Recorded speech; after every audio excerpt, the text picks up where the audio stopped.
تو میرے عزیزو، حقیقی بربادی کی وجوہات انسانی زندگی کی بدعمالی ہے، انسانی زندگی کی بدعمالی ہے۔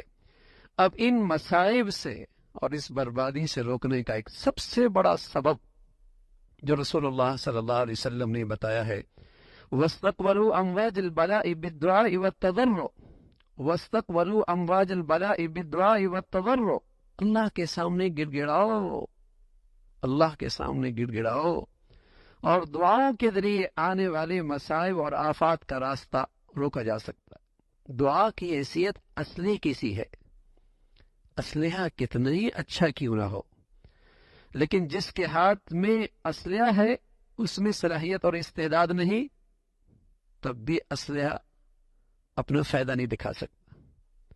اسلحہ بھی بہت بڑھیا ہے، اسلحہ بھی بہت بڑھیا ہے، اور جس کے ہاتھ میں اسلحہ ہے اس کے اندر بھی بڑی استعداد اور صلاحیت ہے، لیکن درمیان میں کوئی رکاوٹ ہے، تب بھی نشانہ اپنی جگہ نہیں پہنچے گا، تب بھی نشانہ اپنی جگہ نہیں پہنچے گا۔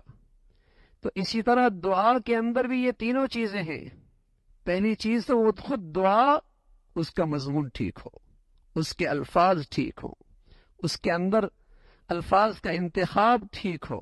بس اوقات دوائی فائدہ دیتی ہے، لیکن دوائی اس طریقے سے استعمال کی جائے جس طریقے سے طبیب نے بتائی ہے، تب اس کا پورا نفع ہوتا ہے۔ تو اسی طرح دعا کے الفاظ، دعا کا مضمون کیسا ہو۔ رسول اللہ صلی اللہ علیہ وسلم فرمایا کرتے تھے، یا حی یا قیوم برحمتک نستغیث، یا حی یا قیوم، یہ اس کے اندر اسم اعظم ہے، اسم اعظم ہے، اللہ لا الہ الا هو الحی القیوم اسم اعظم ہے۔ اور آپ علیہ الصلوۃ والسلام فرمایا کرتے تھے، جس دعا میں اسم اعظم ہوتا ہے اللہ اس دعا کو رد نہیں فرماتے۔ پھر رسول اللہ صلی اللہ علیہ وسلم نے فرمایا کہ حضرت ذنون کی دعوت دعا، یعنی حضرت یونس علیہ الصلوۃ والسلام کی وہ دعا جو آپ نے مچھلی کے پیٹ میں کی ہے، آپ علیہ الصلوۃ والسلام نے فرمایا جو بھی اس دعا کے ساتھ الفاظ لے کے آئے گا، ان الفاظ کے ساتھ دعا کرے گا، اللہ اس دعا کو رد نہیں کریں گے۔ لا الہ الا انت سبحانک انی کنت من الظالمین۔ اب الفاظ بھی صحیح ہوں اور ساتھ ساتھ دعا کرنے والا، یعنی یہ اسلحہ چلانے والا، وہ بھی اس کے اندر بھی استعداد ہو۔ اور وہ استعداد کیا ہے؟ اس کا دل اور اس کی زبان ان کے اندر مطابقت ہو، یعنی دل کے دھیان کے ساتھ، دل کے یقین کے ساتھ، ادعونی استجب لکم، تم مجھے پکارو میں تمہاری پکار قبول کروں گا، لیکن شرط کیا ہے؟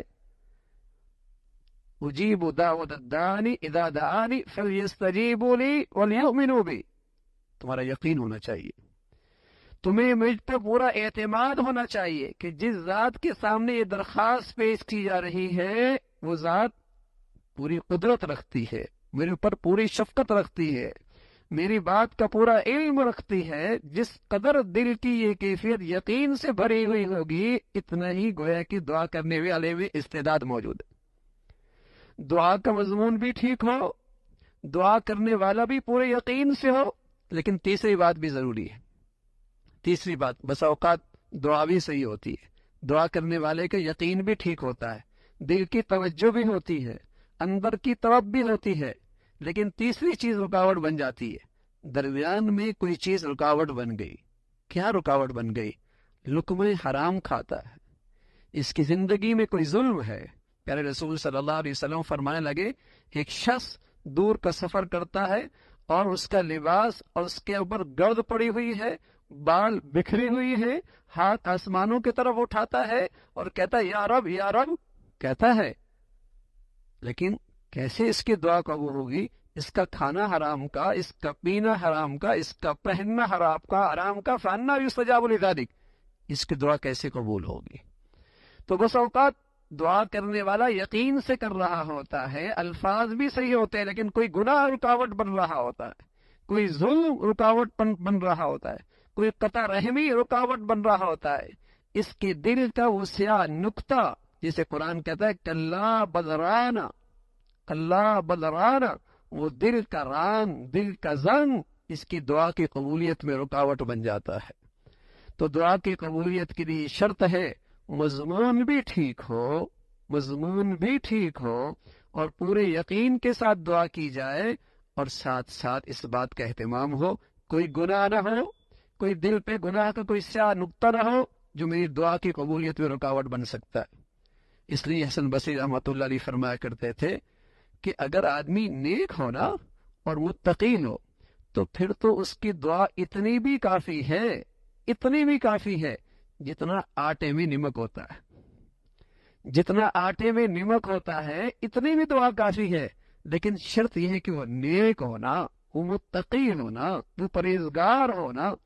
اور اگر امت اجتماعی طور پہ توبہ دعا کر رہی ہے اور توبہ کر رہی ہے، اللہ کی طرف متوجہ ہے، تو پھر یقین بھی ہونا چاہیے، اور پھر ان گناہوں سے دستبردار بھی ہونا ہوگا، اس ظلم کا خاتمہ بھی کرنا ہوگا، اور اللہ کی نافرمانیوں کو چھوڑنا بھی ہوگا، پھر اللہ کی رحمت متوجہ ہوگی۔